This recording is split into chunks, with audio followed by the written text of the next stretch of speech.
Selamat pagi Bapak Ibu yang saya kasih dalam kasih Kristus. Selamat pagi, Shalom. Ya, mari kita buka Alkitab kita bagian pertama dari 1 Korintus pasal 3 ayat 1 sampai yang ketiga dan bagian kedua Kolose 1 ayat 28 sampai 29. Mohon maaf tulisan di slide agak mepet-mepet. Tadi sudah dicek tetapi ternyata berubah lagi. Ya, saya akan membacakannya bagi kita semua dan silakan Bapak Ibu untuk membaca dan menyimak dalam hati masing-masing. Demikian sabda Tuhan. Dan aku saudara-saudara pada waktu itu tidak dapat berbicara dengan kamu seperti dengan manusia rohani, tetapi hanya dengan manusia duniawi yang belum dewasa dalam Kristus. Susulah yang kuberikan kepadamu bukanlah makanan keras, sebab kamu belum dapat menerimanya. Dan sekarang pun kamu belum dapat menerimanya. Kemudian Kolose pasal 1 ayat 28 sampai ayatnya yang ke-29. Dialah yang kami beritakan apabila tiap-tiap orang kami nasihati dan tiap-tiap orang kami ajari di dalam segala hikmat untuk memimpin tiap-tiap orang kepada kesempurnaan dalam Kristus. Itulah yang kuusahakan dan kau pergumulkan dengan segala tenaga sesuai dengan kuasanya yang bekerja dengan kuat di dalam aku. Demikian sabda Tuhan. Berbahagialah kita yang membaca, merenungkan dan melakukannya di dalam kehidupan kita sehari-hari. Nah, Bapak Ibu, ketika saya masih di Nias, saya masih SMP, SMA gitu ya, saya menyaksikan realita bahwa banyak jemaat yang datang dan pergi dari gereja kami gitu ya. Alasan mereka datang karena mereka mengalami pertumbuhan rohani. Saya juga bertanya-tanya, kok bisa mengalami pertumbuhan rohani padahal baru pertama kali berkunjung gitu ya. Tetapi seringkali juga ada yang pergi atau berpindah gereja dengan alasan karena konflik dengan pemimpin gereja atau sesama anggota jemaat. Nah, Bapak Ibu, ternyata fenomena-fenomena seperti ini tidak hanya terjadi di dalam gereja kami, tetapi di gereja-gereja tetangga juga dengan masalah yang sama. Keluar dari gereja karena konflik dengan pemimpin dan sesama anggota jemaat. Tapi menariknya setelah rekonsiliasi dengan pemimpin gereja, balik lagi ke gereja sebelumnya, meninggalkan gereja yang tadinya jadi tempat tujuan. Nah, Bapak Ibu, realita yang seperti ini sebenarnya menunjukkan ketidakdewasaan di dalam jemaat itu sendiri. Ya, lawan kata dari tema kita hari ini, kedewasaan. Dan ternyata ketidakdewasaan ini telah menjadi masalah serius juga di dalam jemaat mula-mula, secara khusus di dalam pelayanan para rasul, secara khusus lagi dalam pelayanan Rasul Paulus. Dan di dalam teks yang barusan kita baca, Rasul Paulus itu menegur jemaat di Korintus karena ketidakdewasaan mereka. Jikalau kita lihat di dalam 1 Korintus 3 ayat 1, di sana kita menjumpai kata belum dewasa. Nah, di dalam bahasa aslinya Bapak Ibu, belum dewasa ini disebut nepios, yang dapat diartikan sebagai infant atau bayi atau anak kecil. Nah, Bapak Ibu, biasanya anak kecil pada umumnya memiliki sifat yang polos gitu ya, tidak mampu makan makanan yang keras, labil, dan masih bergantung pada orang tua tentunya. Nah, dan Rasul Paulus di dalam teks ini, di dalam ayat 1 ini menggambarkan jemaat Korintus itu seperti anak kecil atau bayi-bayi di dalam Kristus. Sehingga tidak heran jikalau di dalam ayatnya yang kedua, Paulus menyebut mereka masih minum susu, bukan memakan makanan yang keras. Mereka masih belum pantas memakan makanan yang keras. Nah, hal ini mengindikasikan bahwa meskipun jemaat di Korintus, Bapak Ibu, telah dibekali kebenaran dasar oleh Paulus, tetapi mereka belum memahami kebenaran itu secara mendalam. Mereka belum merefleksikannya dan kemungkinan juga mereka belum menerapkannya di dalam kehidupan mereka sehari-hari. Dan hal ini terbukti ketika Paulus mendapati mereka di ayat ketiga, mereka masih hidup di dalam cara hidup yang duniawi. Mereka hidup di dalam iri hati, dan perselisihan gitu ya. Nah, Bapak Ibu sebagaimana orang tua pada umumnya yang mengharapkan pertumbuhan anaknya dari bayi menuju dewasa, Rasul Paulus juga berharap jemaat Korintus mengalami pertumbuhan yang signifikan. Tetapi realitanya tidak demikian. Dan hal inilah yang mendorong Paulus untuk terus mengingatkan mereka agar mereka bertumbuh di dalam iman. Nah Bapak Ibu, desakan yang sama juga berlaku bagi kita sebagai jemaat masa kini. Firman Tuhan mendesak kita untuk percaya, untuk dewasa. Pertanyaannya adalah apa sebenarnya yang dimaksud dengan kedewasaan itu?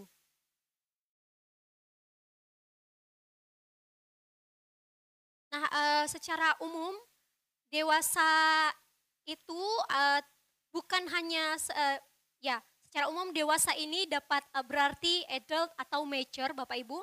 Dan kata adult ini lebih merujuk pada usia seseorang, perkembangan usia, perkembangan fisik gitu ya. Sedangkan mature merujuk kepada kematangan pribadi dan jiwa. Dan di dalam Alkitab, secara khusus di dalam kitab Kolose tadi yang kita baca, kita dapat menemukan di sana kata dewasa atau kesempurnaan. Nah di dalam bahasa aslinya dewasa ini disebut sebagai teleios gitu ya, yang dapat diartikan complete, perfect, sempurna, atau mature, dewasa gitu ya. Nah sehingga Bapak Ibu di dalam pengertian ini seharusnya kita dapat memahami bahwa Paulus mengingini jemaat di Korintus itu tidak hanya dewasa secara usia, tetapi juga dewasa, mature gitu ya. Nah kita sebagai orang percaya dipanggil untuk menjadi orang-orang yang mature, dewasa. Bukan hanya secara fisik, intelektual, moral, dan emosional, melainkan dewasa secara rohani.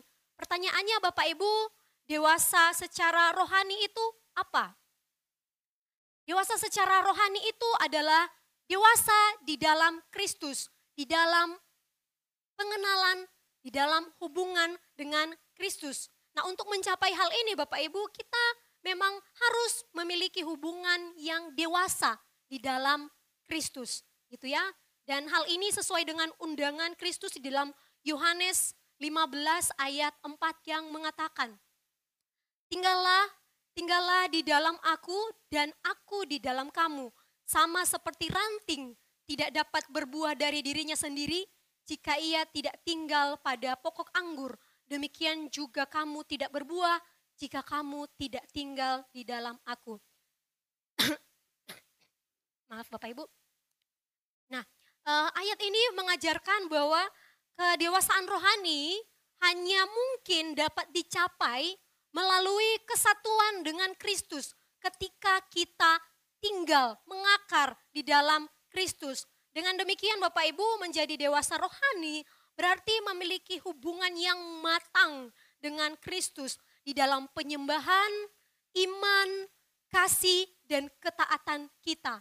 Tanpa kesatuan ini Bapak Ibu kita tidak bisa menghasilkan buah-buah rohani yang disebutkan di dalam Galatia 5 ayat 22 sampai ayatnya yang ke-23. Tapi realitas menunjukkan bahwa tidak semua orang Kristen dewasa secara rohani dan menghasilkan buah-buah rohani. Tidak semua orang Kristen dewasa secara rohani dan menghasilkan buah-buah rohani. Maaf Bapak Ibu, saya batuk sebentar.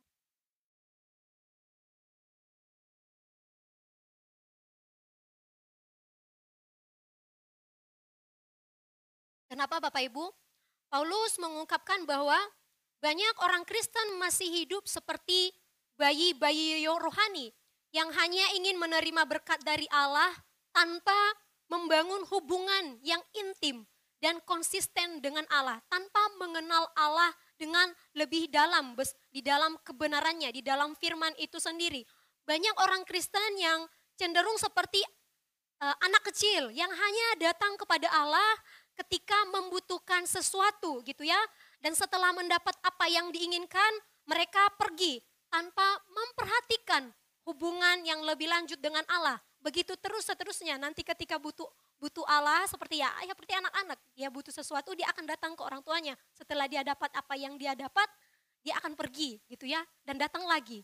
Nah, seperti inilah keadaan orang yang tidak dewasa di dalam Kristus. Dan inilah yang disebut dengan ketidakdewasaan rohani gitu ya. Nah, Bapak Ibu, contoh lain dari ketidakdewasaan rohani sebelum kita masuk ke dalam kedewasaan itu sendiri adalah dapat kita lihat di dalam perjanjian lama ya. Tokoh Hofni dan Pinehas gitu ya. Hofni dan Pinehas ini adalah anak Imam Eli, anak hamba Tuhan, pelayan di dalam rumah Tuhan.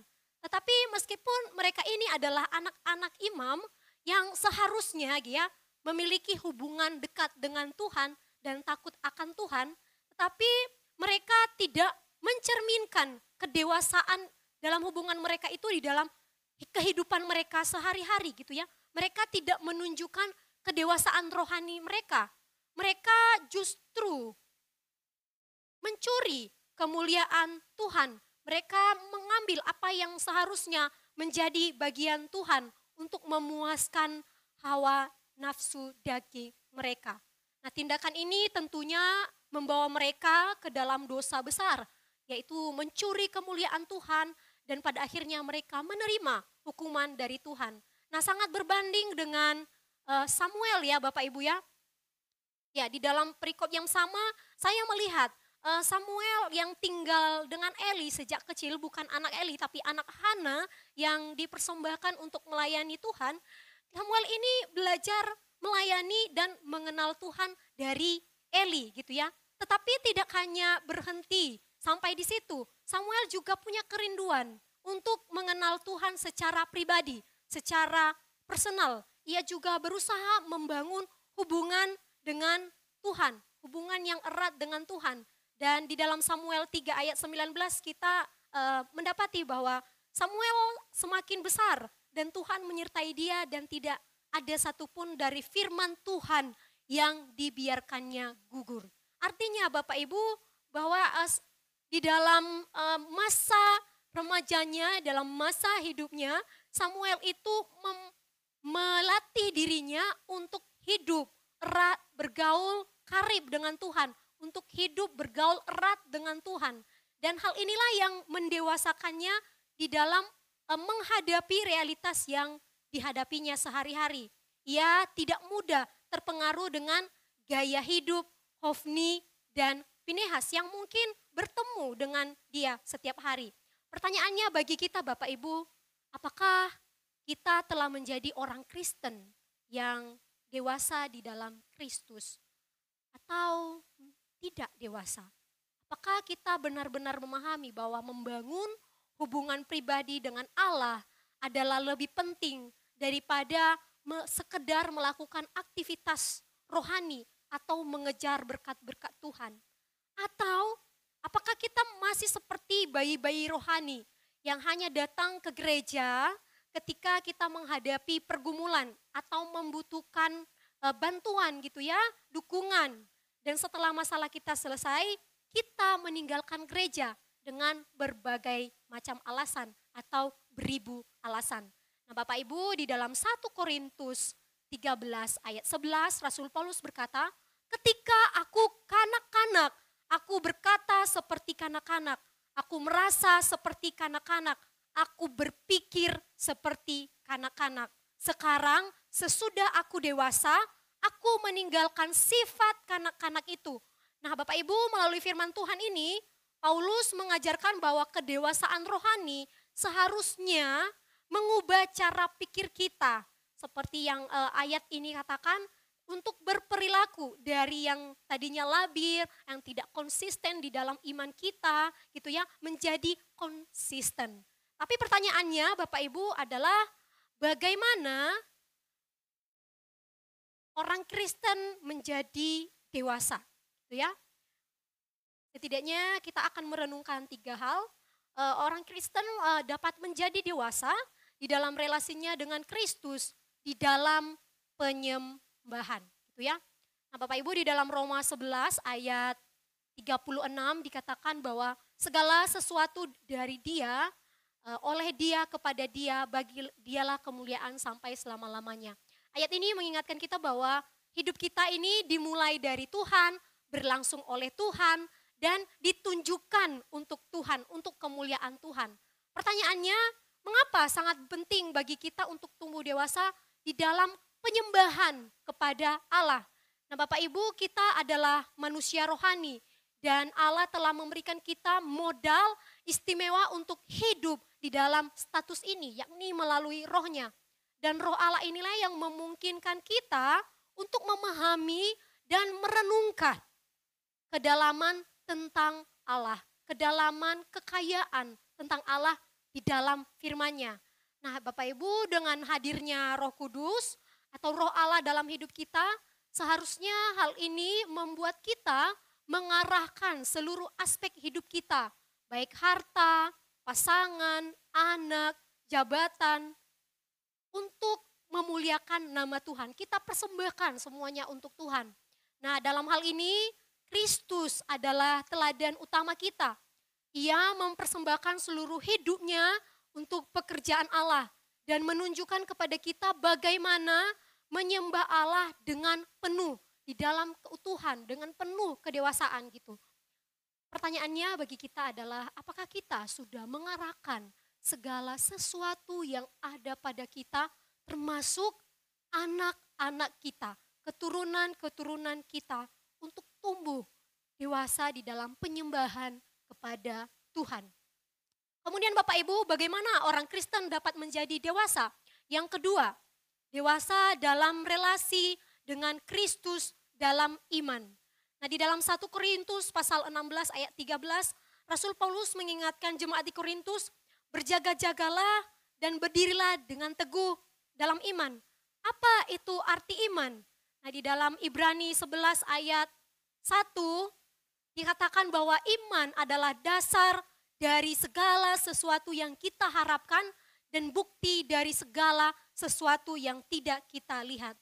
Bapak Ibu, hal ini menunjukkan bahwa iman adalah anugerah yang diberikan secara cuma-cuma kepada orang-orang pilihan Allah. Dan ketika kita mengakui Yesus sebagai satu-satunya Tuhan dan Juru Selamat kita, inilah inti iman yang sejati. Tapi Bapak Ibu, iman Kristen tidak hanya sekedar tahu tentang Yesus sebagai Juru Selamat. Tetapi iman Kristen itu adalah iman yang bertumbuh. Bertumbuh dalam hal apa? Di dalam pengenalan akan Yesus.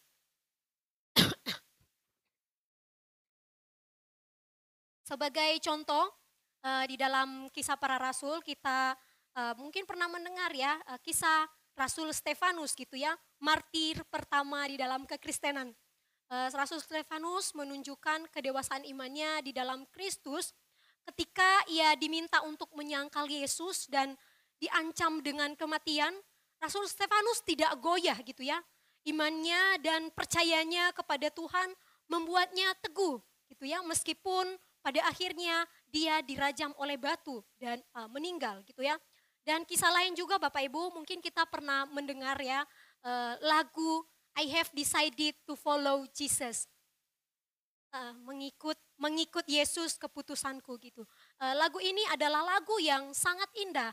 Tapi siapa sangka Bapak Ibu ternyata ada kisah pilu yang terjadi di balik lagu ini ya. Di mana pada tahun 1800-an di Assam di India, saat itu terjadi kebangkitan rohani besar-besaran di Eropa yang mengirim misionaris ke seluruh dunia.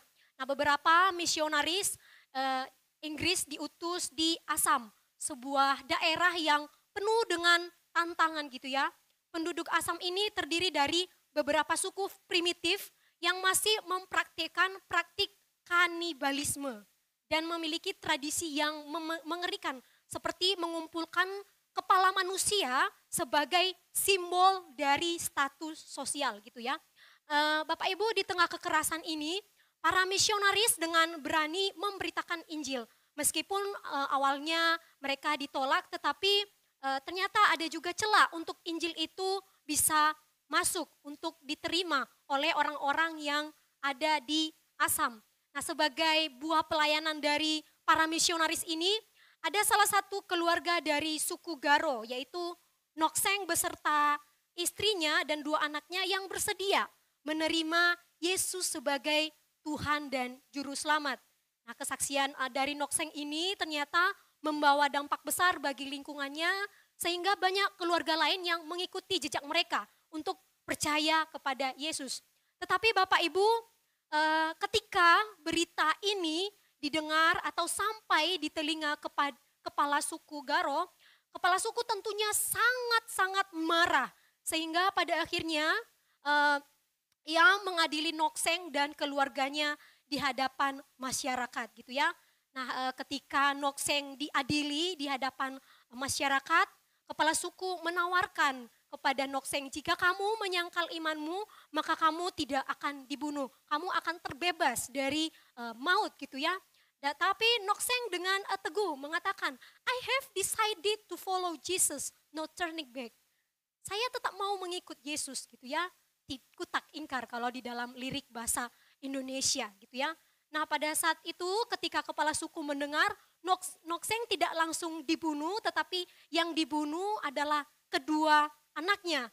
Dia dibuat menderita, kehilangan orang yang dikasihinya, sisa istrinya. Kenapa istrinya yang disisakan? Mungkin kepala suku mengira Nokseng pasti akan menyangkali Yesus karena ia takut kehilangan kekasih hatinya, pendamping hidupnya. Tetapi saat istrinya diancam, Bapak Ibu, Nokseng menjawab, meskipun tak ada yang pergi bersamaku, aku tetap akan mengikut Yesus. Kutak ingkar, aku tak balik lagi ke kepercayaanku yang dulu. Aku tetap mau ikut Yesus. Bapak Ibu, setelah Nokseng mengatakan hal ini, istrinya langsung dibunuh di depan matanya gitu ya. Dan kemudian kepala suku memberikan kesempatan sekali lagi kepada Nokseng untuk menyangkali imannya supaya dia boleh hidup. Tetapi Nokseng mengatakan, the cross before me, the world behind me, not turning back. Salib di hadapanku, dunia di belakangku, ku tak ingkar. Nokseng, Bapak Ibu, tidak menyayangkan hidupnya. Dia mengedepankan salib. Sehingga pada akhirnya keputusan Nokseng ini, kekerasan hatinya di dalam mempertahankan imannya kepada Tuhan, pada akhirnya membuat dia mati terbunuh di tangan raja suku. Bapak Ibu, sungguh kisah orang Kristen percaya yang sangat tragis. Tetapi siapa sangka Bapak Ibu, jika iman Nokseng ini dan keluarganya menjadi suatu jalan bagi Injil untuk mengubah hati kepala suku, sehingga pada akhirnya kepala suku juga menyatakan imannya kepada Tuhan. Bukan hanya kepala suku, tapi orang-orang yang ada di suku itu juga ikut untuk percaya kepada Tuhan. Sehingga suku itu disebut sebagai mayoritas orang-orang Kristen gitu ya. Nah, Bapak Ibu, baik Rasul Stefanus dan Nokseng, mereka ini tidak segan-segan untuk membela iman mereka di hadapan Tuhan. Tindakan mereka menunjukkan pertumbuhan iman yang otentik di dalam Kristus. Ini adalah kedewasaan rohani yang sesungguhnya. Itu ya. Bagaimana dengan pertumbuhan iman kita, Bapak Ibu?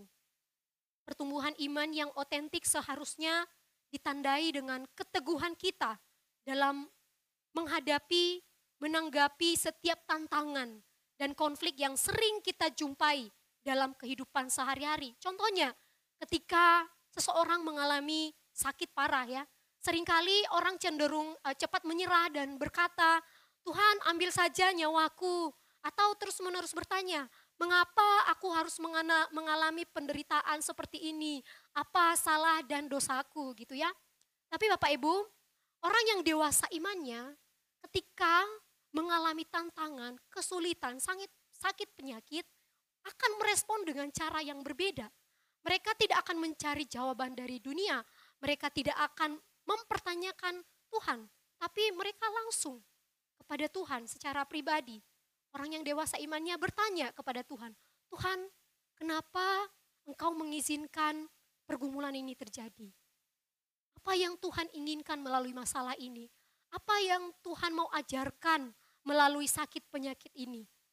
Orang yang dewasa imannya tidak mencari hikmat dan pengertian di tempat lain, tetapi mencari hikmat dan pengertian di dalam segala situasi yang ia alami di hadapan Tuhan. Nah, Bapak Ibu, bagaimana orang Kristen menjadi dewasa? Yang terakhir, dewasa di dalam relasi dengan Kristus, dalam kasih dan ketaatan. Dewasa di dalam relasi dengan Kristus, dalam kasih dan ketaatan.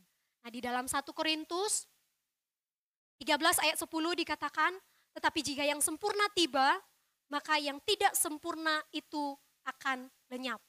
Bapak Ibu, ungkapan yang sempurna di sini bukan merujuk pada kesempurnaan secara kualitas, melainkan pada keseluruhan pengenalan kita tentang Allah. Nah, ketidaksempurnaan kita atau ketidakdewasaan kita akan lenyap ketika kita benar-benar mengenal Allah. Nah, kasih Allah itu sempurna dalam hidup kita, Bapak Ibu. Ia telah merelakan anaknya yang tunggal, Tuhan Yesus Kristus, untuk menjadi manusia, untuk menyatakan kasih-Nya melalui pengorbanannya di kayu salib. Ini adalah kesempurnaan dari kasih Allah. Tuhan Yesus menanggung dosa dan rasa malu kita, serta mengasihi kita dengan kasih yang sempurna. Nah, ketika kita menerima kasih Yesus, seharusnya ini yang membuat kita merasa sempurna dan membuat kita juga untuk belajar menjadi orang-orang yang sempurna atau orang-orang yang dewasa di dalam mengasihi Yesus, gitu ya. Nah, ketika kita dewasa di dalam Kristus, meskipun kita menghadapi pergumulannya, berbagai macam pergumulan, kita akan tetap sempurna di mata Allah, karena Allah melihat kita bukan dari mengasihi kita bukan karena kesempurnaan kita, bukan juga karena ketidaksempurnaan kita. Allah mengasihi kita karena Allah adalah kasih itu sendiri, gitu ya. Tapi pertanyaannya, Bapak Ibu, apakah kasih kita kepada Allah juga sempurna? Apakah kita telah mengasihi Allah dengan penuh kedewasaan? Jawabannya tentu tidak. Kenapa? Karena kita sebagai manusia yang terlahir dalam natur dosa, kedewasaan kita seringkali rapuh, gitu ya. Tetapi kita bersyukur karena kita punya Kristus dan kita boleh belajar dari Kristus yang meskipun di dalam kemanusiaannya ketika menghadapi kesulitan, namun ia tetap mengasihi Allah dan taat kepada Allah. Bapak Ibu, mengasihi Allah juga tercermin dari bagaimana kita mengasihi sesama kita. Seperti yang dikatakan dalam 1 Yohanes 4 ayat 20. 1 Yohanes 4 ayat 20, jikalau seorang berkata, aku mengasihi Allah dan ia membenci saudaranya, maka ia adalah pendusta. Sebab barang siapa tidak mengasihi saudaranya yang dilihatnya, tidak mungkin mengasihi Allah yang tidak dilihat.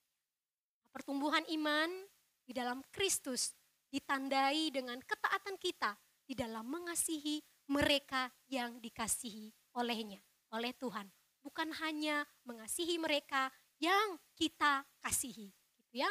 Contohnya memberikan pengampunan kepada anak yang telah menyakiti hati kita, mengasihi musuh kita, mengasihi atasan kita, gitu ya. Mengasihi orang-orang yang berbeda dengan kita, mengasihi orang-orang yang terabaikan, ataupun mengasihi orang-orang yang sulit untuk dikasihi, yang tidak punya modal untuk mengasihi. Kita dipanggil untuk dewasa di dalam mengasihi orang-orang yang tidak dewasa. Ya. Nah, Bapak Ibu, memang menjadi dewasa rohani bukanlah sesuatu hal yang mudah, di dalam kekristenan, karena hal ini yang memerlukan usaha yang terus-menerus atau konsisten. Ya, seperti seorang bayi yang bertumbuh menjadi dewasa gitu ya, melewati banyak proses. Dan menjadi dewasa di dalam Kristus adalah sebuah proses. Tetapi dengan menghayati kasih Allah yang sempurna di dalam Yesus Kristus, seharusnya ini yang menjadi satu harapan kita, bahwa kita punya kesempatan untuk menjadi dewasa di dalam Allah. Dengan cara apa? Dengan cara kita meminta hikmat dan ketekunan dari Allah untuk berproses di dalam kedewasaan itu. Dan juga meminta pertolongan Roh Kudus, supaya Roh Kudus mengarahkan kita ke dalam proses kedewasaan yang benar, yang sesuai dengan kehendak Allah. Gitu ya. Dan kedewasaan ini Bapak Ibu tentunya dimulai dari hati yang teachable. Hati yang teachable atau hati yang bersedia untuk diajar oleh kebenaran firman Tuhan. Pertanyaannya adalah, apakah kita mau diajar oleh kebenaran firman Tuhan? Bagaimana kehidupan doa kita? Bagaimana kehidupan saat teduh kita? Karena di dalam firman Tuhan itulah kita diajar bagaimana cara untuk menjadi dewasa di dalam Kristus. Kalau kita tidak bersaat teduh, kalau kita tidak berdoa, kalau kita tidak membangun relasi yang intim dengan Tuhan, bagaimana kita dapat dikatakan orang Kristen yang dewasa rohani di dalam Kristus? Mari kita berdoa.